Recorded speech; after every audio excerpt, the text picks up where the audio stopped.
Hi, this is Professor CC19. Due to my very busy schedule this month with the upcoming Algolympics, this episode of the 19th was recorded on February 16th, the day before the passing of radio host, author, and Presidential Medal of Freedom recipient Rush Limbaugh.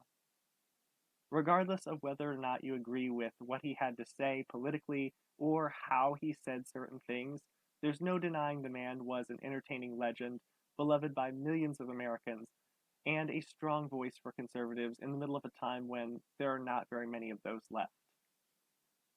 He was an inspiration to me, and if I can be a 1/100th of what he was, 1/1000th of what he was and did with his career in my lifetime, I would be happy. This episode is dedicated to him. Hello, everyone, and welcome to the 4th episode of my show, The 19th. This is Professor CC19, and today is February 19th, 2021, the closest this show will ever come to the end of the month. This is my show where we talk about politics, current events, having a little bit of fun along the way, also talking about trivia, some of the quirky things that happen on the 19th of every month, along with the nearby vicinity of that, and where we usually have a marble race for pure fun at the end.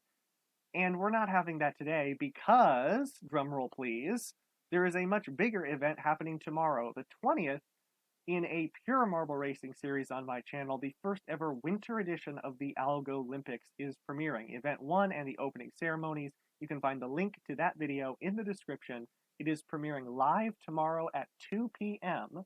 Eastern Standard Time. And you can join in the live premiere by clicking on that link and joining in at 2 o'clock tomorrow. I hope you do that, and I hope you enjoy that to make up for the lack of a marble race in this video.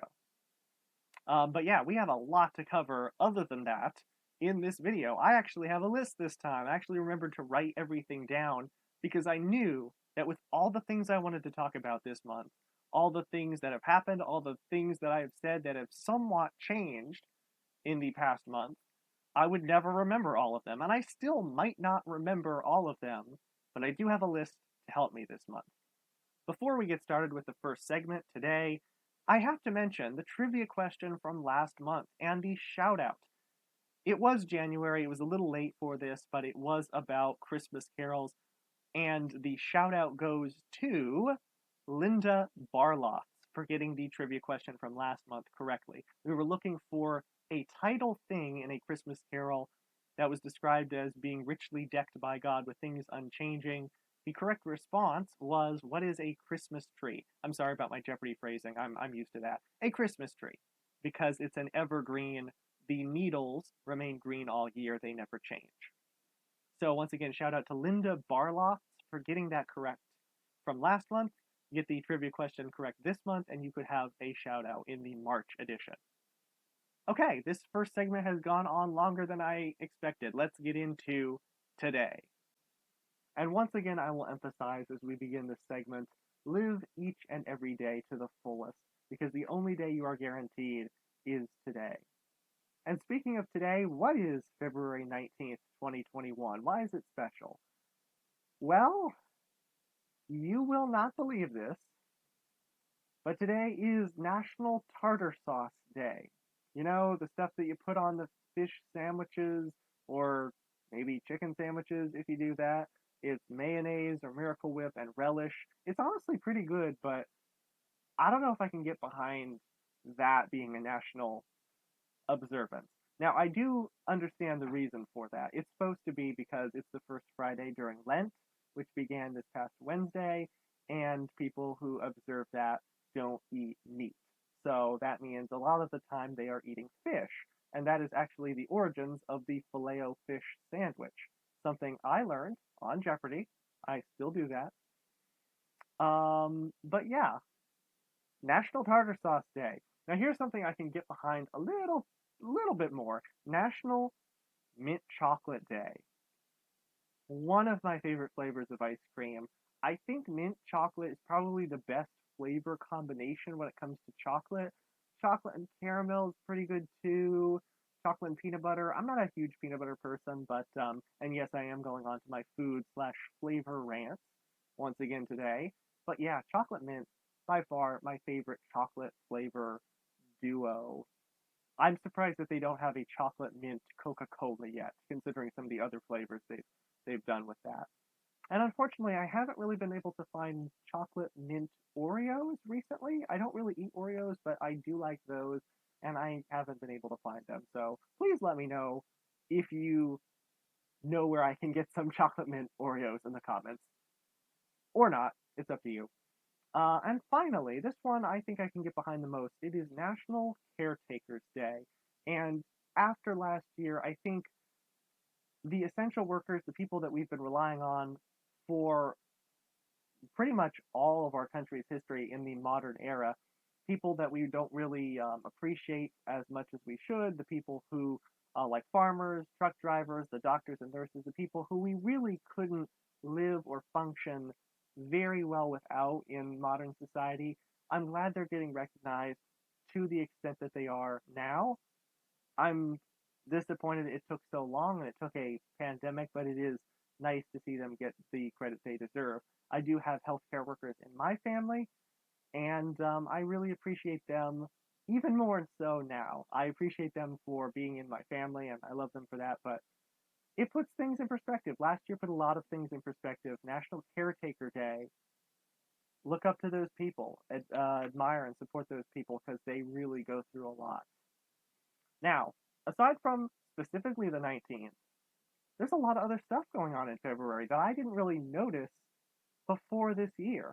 I mean, I've noticed the individual days, but I didn't really notice how much happened in February. Valentine's Day, Lincoln's birthday, President's Day, and Washington's birthday. A lot of presidential holidays, all within the same month, within the same about 10 days, really, because President's Day was the 15th, I believe. Yeah, we had like 3 holidays in a row or something close to that. But the first one you think of is probably going to be Valentine's Day. And in acknowledgement of that, or acknowledgement of that, if you want to say it correctly, I wrote down the top 10 songs I got off the internet that include the word love in the title. So this was intended for a Valentine's Day special. However, not all the songs that include the word love have it in a romantic sense. Most of them do. So here it is. And the crinkle of my paper should indicate that yes, I actually wrote some things down this time. Number 10, When a Man Loves a Woman. I do like that song. Number 9, I'd Love to Change the World. I honestly don't know that song. Number 8, Crazy Little Thing Called Love. Great song. Number 7, You Give Love a Bad Name. Not specifically Valentine's Day themed. I will say that again, and I honestly don't know that song either. Number 6, Love Her Madly. Number 5, Can't Help Falling in Love. That is an amazing song. Number 4, I Want to Know What Love Is. That is probably my favorite of the songs on this list. Number 3, All You Need Is Love. Number 2, Somebody to Love. Also a very good song. And number 1, Whole Lot of Love. I feel like I might have heard that one, but I don't remember that song. But it must be pretty good. Feel free to look up any of those songs that I just mentioned. And if I didn't say it yet, this is a platform for me to share my opinion about current events in the United States. Again, if I haven't said this yet in this video, feel free to leave your opinion in the comment section below. Please be respectful. Even if you don't agree with me, I will be happy to read your opinion, and I hope that you will be happy to hear mine, and maybe we can learn from each other rather than fueling the division that is in our country nowadays. And speaking of nowadays, let's move into the main section of my show, the section that I had to write a lot of stuff down for, the thoughts segment. Alrighty then, the thoughts segment. And there's one thing I want to talk about before getting into thoughts about current events. It's something minor you might not have noticed, but the color palette changes for every episode. My 19th logo and the different blocks that represent the different segments. Originally, it was purple for Pancreatic Cancer Awareness Day last November. Then it was red and green for Christmas. Last month it was fire and ice themed. And this month, if you know that there's a theme, you might be wondering what could it be for black, pink, and cyan? Well, the answer is actually Candy Crush related because that is most of my content. It has to do with licorice curls that are black, one layer, black and pink, two layers, and black, pink, and cyan for three layers. They're a very difficult feature, the most recent that I have unlocked, and they are representing the difficulty in the game right now for me. The difficulties we're dealing with in our country that have been going on for the past year, certain ones, and others for the past 4 years, perhaps, before that. Um, the changes that take place, the things that we need to do to band together and minimize the bad changes while trying to make good changes. And a lot has been said, kind of, about that in the past month, about unity. However, not a lot has really been done. And that's unfortunate. Let's talk. Looking over to my list, last month, January 19th, was the last day of President Trump's administration. Now we have 1 month of the Biden administration. And last month, in my episode, I said in the description that I was willing to give President Biden a chance. I didn't think he would do anything hurtful to our country, at least not on purpose. And I would be watching closely. I honestly think giving him a chance is more than some people would have been willing to do. However, we're 1 month in, and watching closely while still giving someone a chance, the watching closely part has caused me to raise my eyebrows more than once. Within, 2 days of being president, he slashed all the jobs from the Keystone Pipeline. In doing so, got Canada mad at us very quickly. In case the media told you that that was just Trump's thing, getting other nations mad at us, apparently not. Apparently it's kind of easy to do. No offense to Canada, no offense to whatever country gets mad at us for whatever reason. I mean, there's usually a reason. But yeah, it didn't take too long for things to start going downhill, in my opinion. Again, feel free to share your opinion in the comments. But I don't think that anybody working on the Keystone Pipeline, who has lost their job very quickly, could say that that was a good thing. Now, there might be people who argue about climate change, and I will not deny that climate change is a problem. It is real. There have been real life consequences of that, but it has been blown out of proportion the way it's been described. It's honestly hurtful to their own cause because it causes some people to be like, that'll never happen, they won't believe it. And that's true. I don't believe some of the things that are being said, some of the incredibly drastic things that are being said about climate change. And this year has not been very convincing for me when it comes to global warming or climate change, because I currently am in another snowstorm where I live. We have had a foot plus of snow on 2 separate occasions. This is by far the snowiest winter I have had in years. And right now, it is snowing again. It's not going to be a foot, but it's snowing again. Honestly, getting a little tired of that. I might honestly be more annoyed with the weather right now than I am with politics, which is saying something.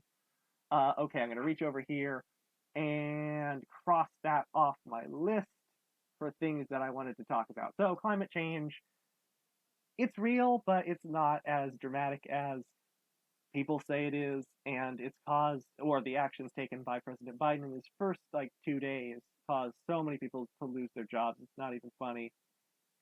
Not a great start. Not a great start at all. In fact, let's talk about some of the other things that President Biden has done. We had the Super Bowl interview. The Super Bowl happened this past month also. How could I have forgotten about that? Tom Brady lives on as the legend that he is.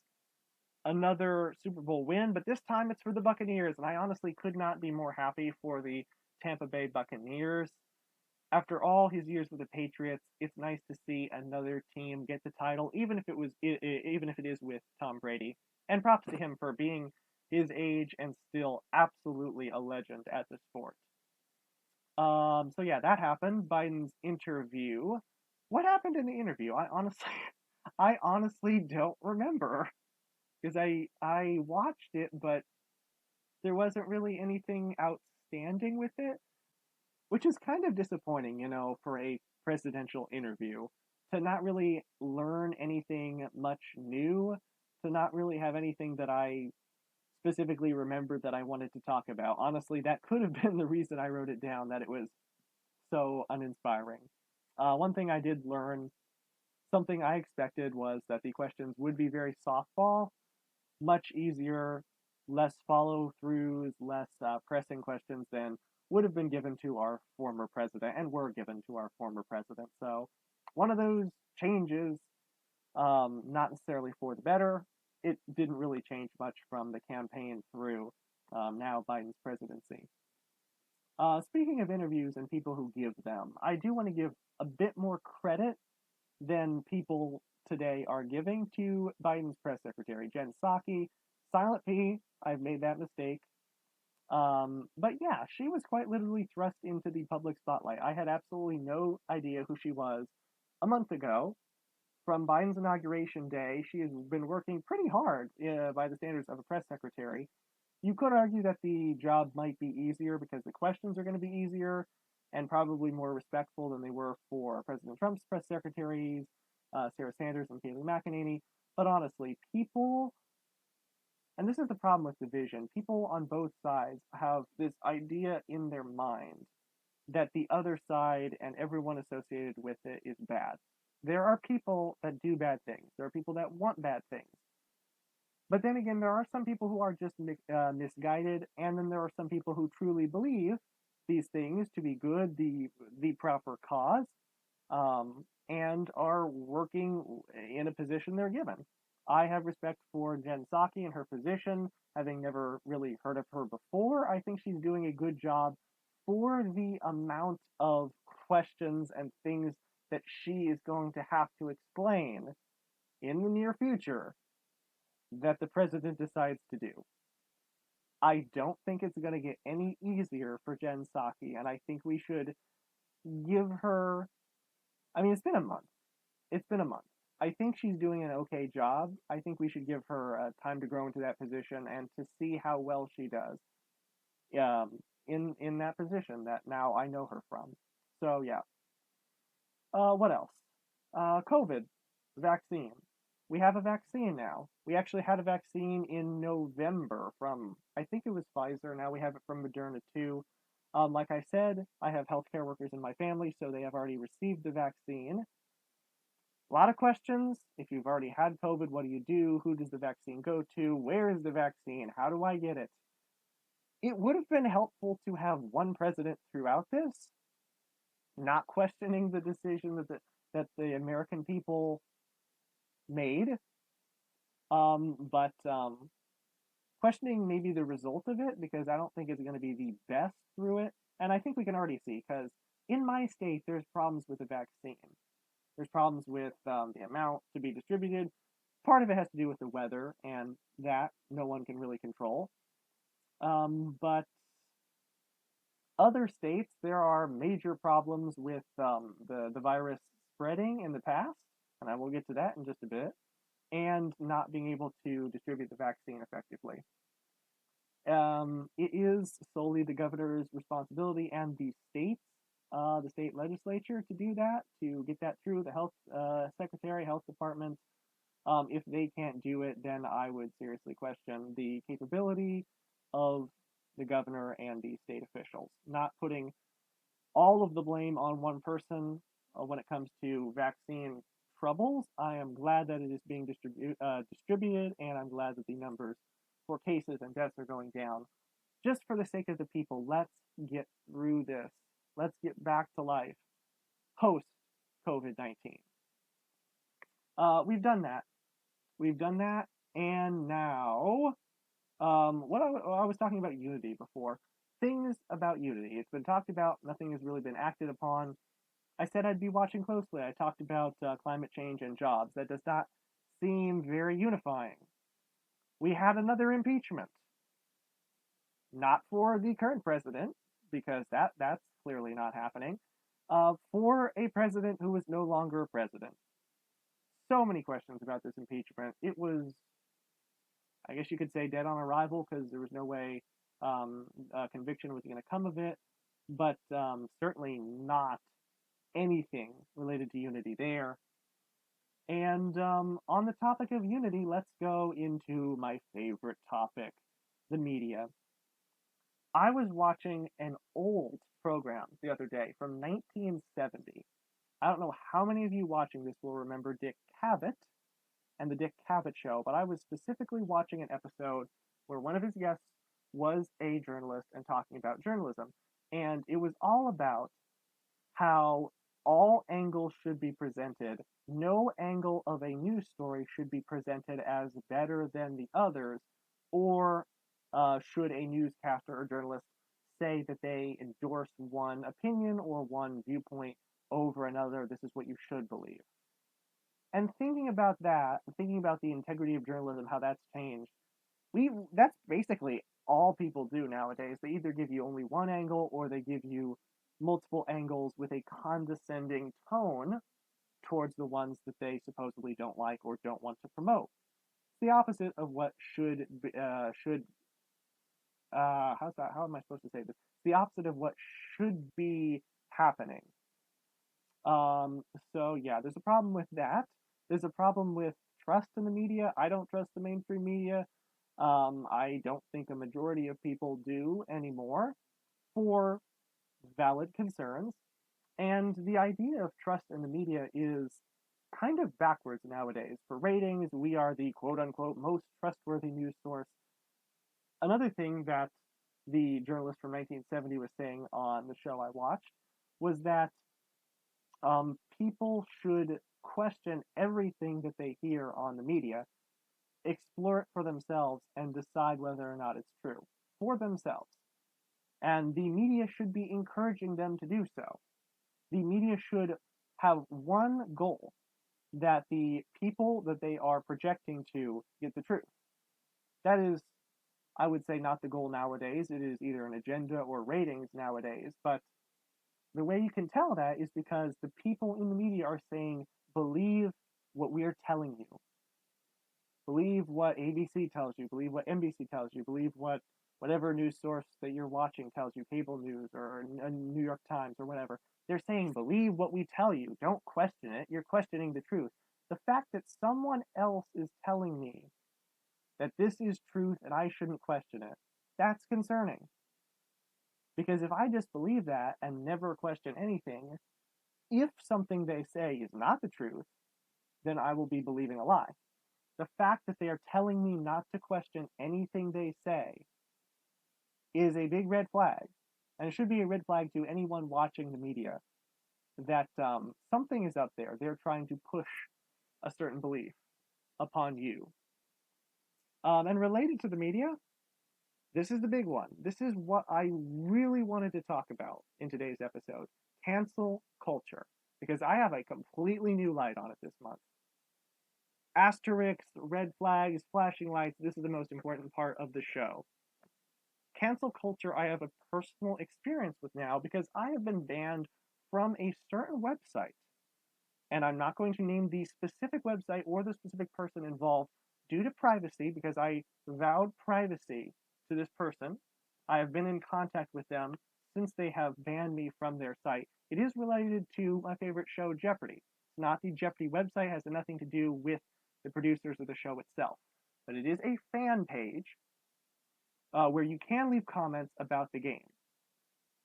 And the guy who runs the website is very conscientious about people being respectful. And I respect that. I think people need to be respectful nowadays. However, he's a bit too conscientious because he can take things that are respectful, spin them slightly, and all of a sudden they aren't respectful and worthy of getting banned. Now, what specifically I am talking about?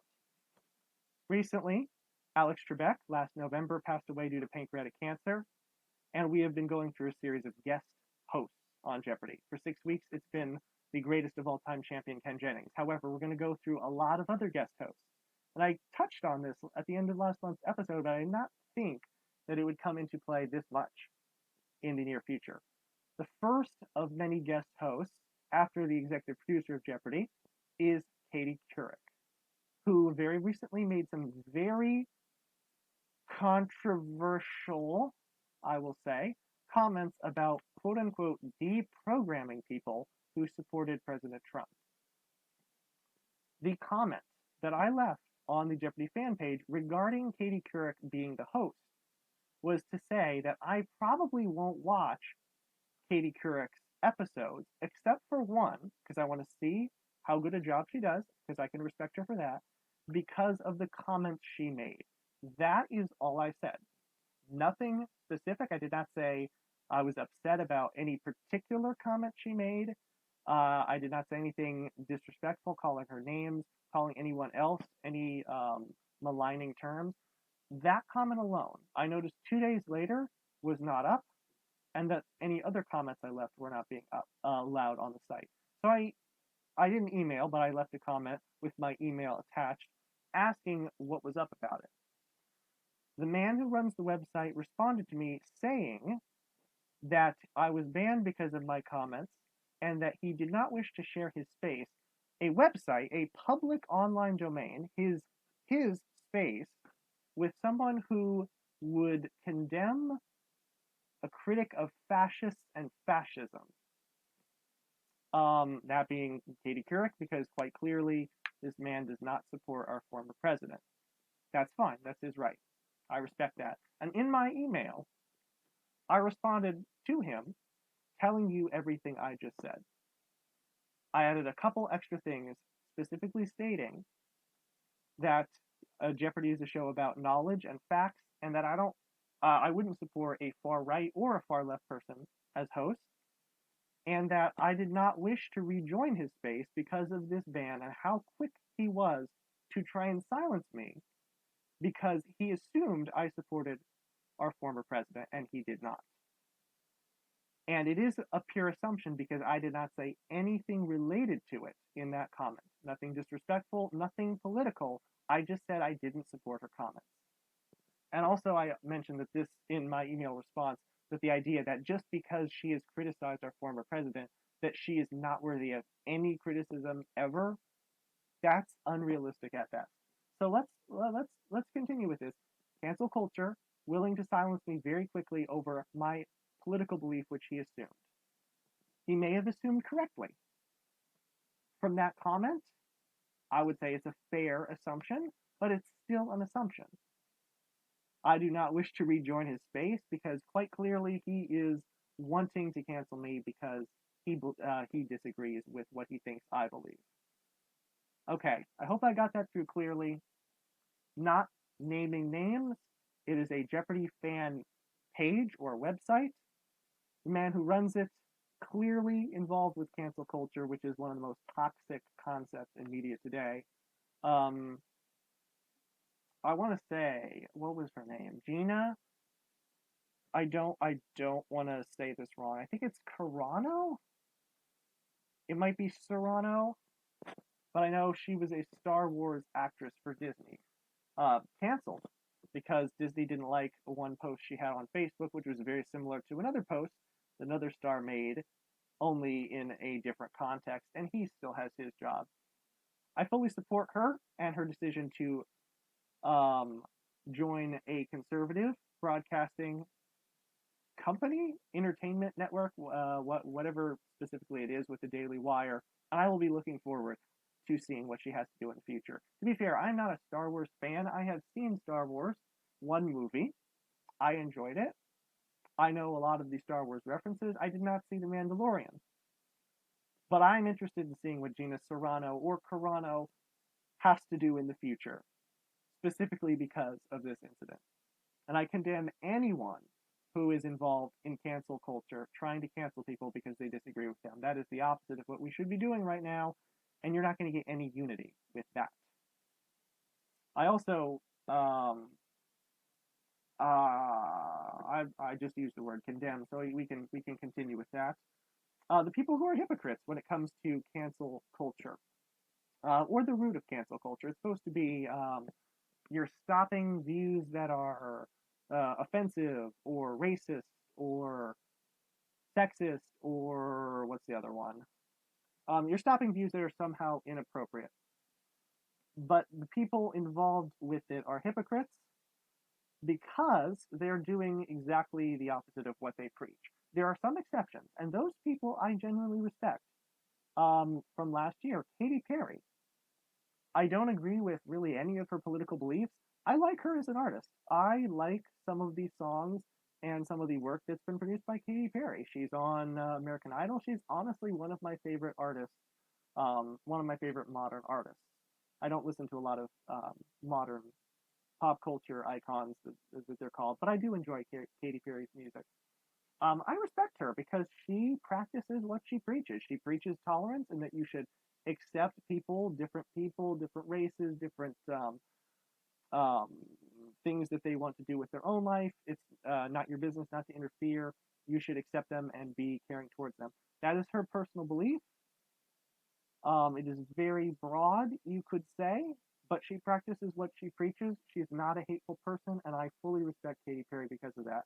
However, I don't respect people who are hypocrites and are willing to go along with cancel culture because you're doing the exact opposite. You don't agree with someone, you're clearly not accepting them because they are racist or sexist or whatever, when they could be or they could not be. But you are acting very irrationally if you're in cancel culture. Immediately assume that and are willing to cancel a person.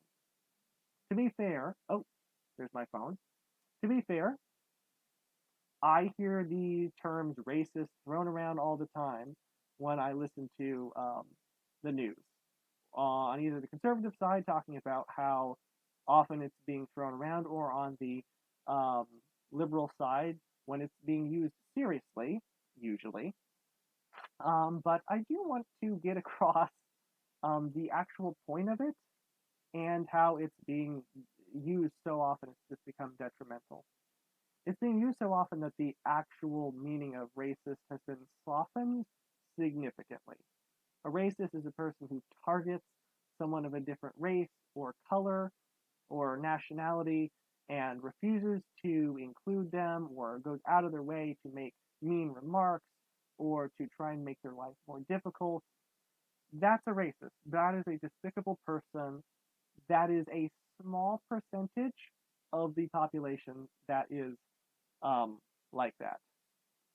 In 2020, I do believe that the majority of people, as I said in December, want to embrace all colors of people, want to bring them to a higher standard, and want to celebrate the differences so we can have a more peaceful society. However, the way that racist is used in the liberal media, the mainstream media nowadays, is that if you do anything that in any remote or indirect way has some sort of adverse effect, even if it's not your fault at all, if you didn't say anything direct or do anything direct, if the off chance something bad happens to a person of a different race, you are considered racist. And it's more so of a shaming tool. The word is a shaming tool in the liberal media nowadays. It's ruining its own cause because the actual term for people who are really bad, there are people who are good of all races, there are people who are bad of all races. It's supposed to be the content of the character, as Martin Luther King Jr. clearly stated um, last century, technically.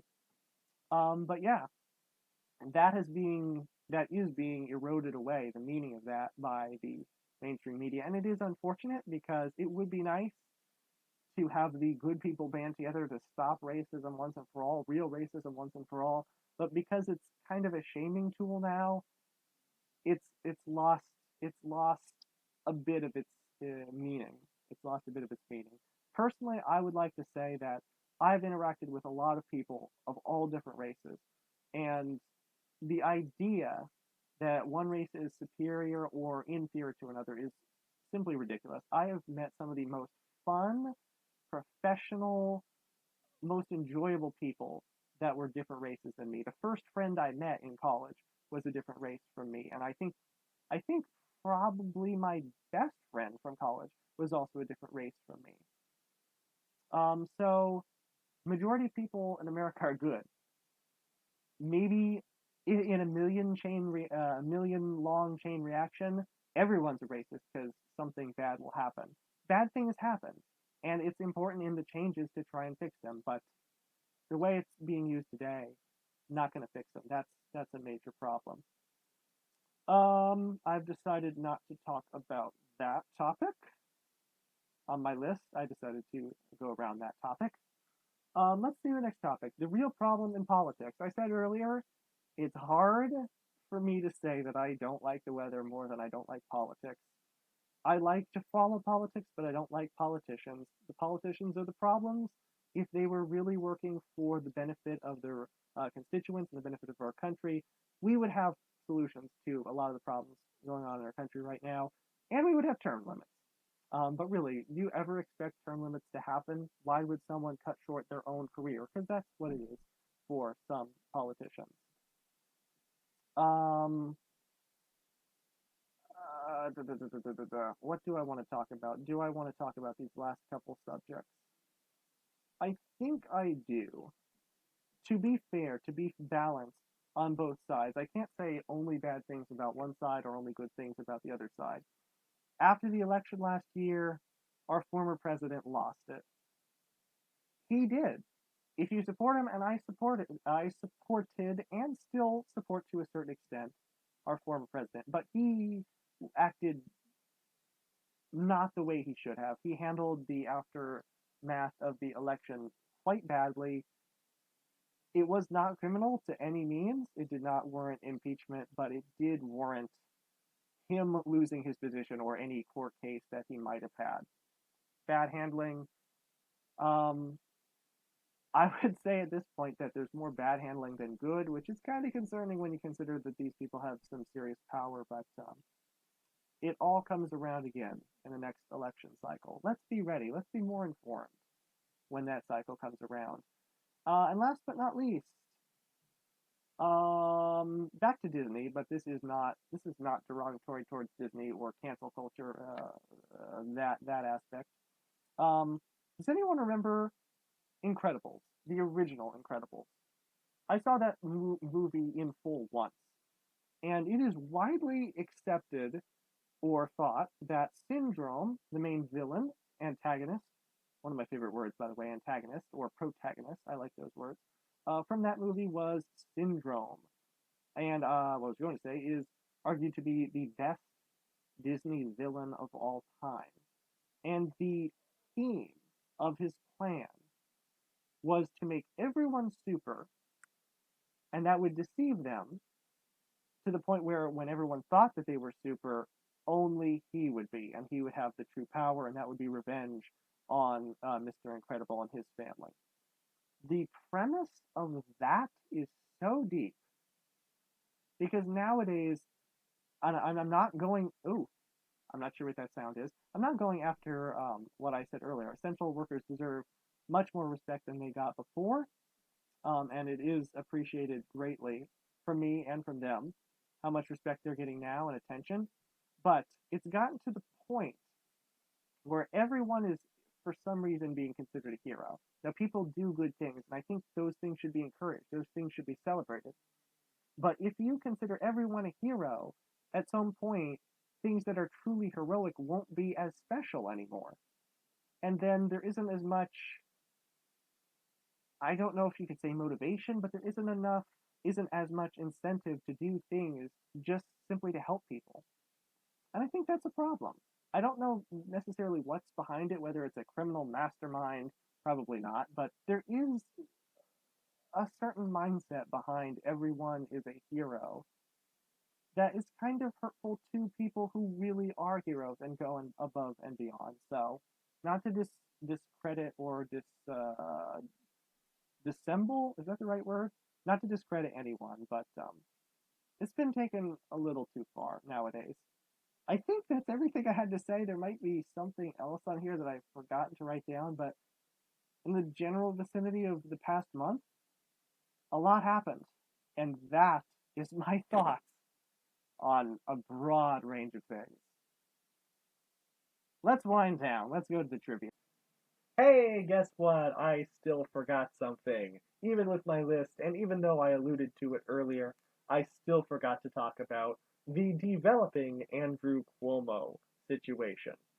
And thanks to video editing, I got this back in here. I'm going to go through it very quickly, and I mean very quickly. Back in November, I called him an idiot for giving himself a pay raise in the middle of a pandemic and for thinking he could get away with it. Turns out that's not the only thing he tried to get away with. We're talking people in his own party, his attorney general, his staffers turning on him and revealing that he lied about the numbers of COVID deaths because of his irresponsible decision to put people back in nursing homes. Not going to get into the specifics or the details, but there's a lot of sadness in that story, a lot of sadness that could have been avoided if Governor Cuomo was more responsible. He's being held accountable now, finally, and he completely deserves whatever heat he is being given now, and much more. There's really no excuse for the things he had done. So, pardon the pun, but I think it's about time for him to not withstand the heat and get out of the kitchen. Okay, that was a very honest thought. Let's get through to the trivia segment.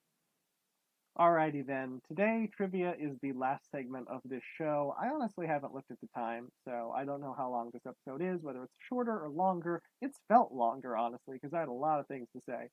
But yeah, we're gonna make it nice and short and sweet. I have been too Jeopardy-esque the past couple months with the trivia questions. I love Jeopardy, but not everyone does. Other people like trivia who may not necessarily like Jeopardy or really understand Jeopardy. So I'm going to lose the Jeopardy format for this month and simply ask you the question in the category of presidents for President's Day this past week. The question is simply this: who was the only president who never married? This one should be, I don't want to say common knowledge, but it might be more common knowledge than the things I've asked the past few months. So hopefully we will get multiple shout outs next month. Once again, shout out to Linda Barloff for getting last month's Christmas Carols question correct. This month, looking for the only president who never married. Leave your comments below. Answer that question. Get a shout out next month. Please be honest and don't Google it and then comment. Keep this fair. Keep this fair. Yeah, leave your comments about what I had to say in my thoughts segment, what you have to say. Make the comments section your own thoughts segment. I will not necessarily agree with what you have to say, but I will respect what you have to say, and we can learn from each other. Please, no hate or disrespect. We don't need that right now. Be respectful, and let's get bounce ideas off of each other. We can learn and grow because of that. And that's really the only way we're going to reach this unity that people seem to keep talking about but never acting on. If it takes everyday Americans like me to encourage people to actually act upon unity, then so be it. That is the steps that we are going to take, that we need to take towards unity, and every little bit helps. Let's cut to the outro. Black, magenta, and cyan for the candy cane curls. Licorice curls. Let's go to the final segment. And we are back at this screen thanks to the magic of video editing that I have come to appreciate a lot more recently. Thank you so much for watching this 4th episode of the 19th. I hope that you have enjoyed it. I hope that it has been insightful and that I have articulated everything I had to say relatively clearly. And yeah, please subscribe. Click the link in the description to watch the marble race, which will be tomorrow, the first event of the Winter Algolympics, along with the opening ceremony. A lot of effort goes into these videos, so I hope you enjoy. Please subscribe. I will see you in the March episode, our 5th episode of the 19th. This has been Professor CC19. Thanks for watching. Bye.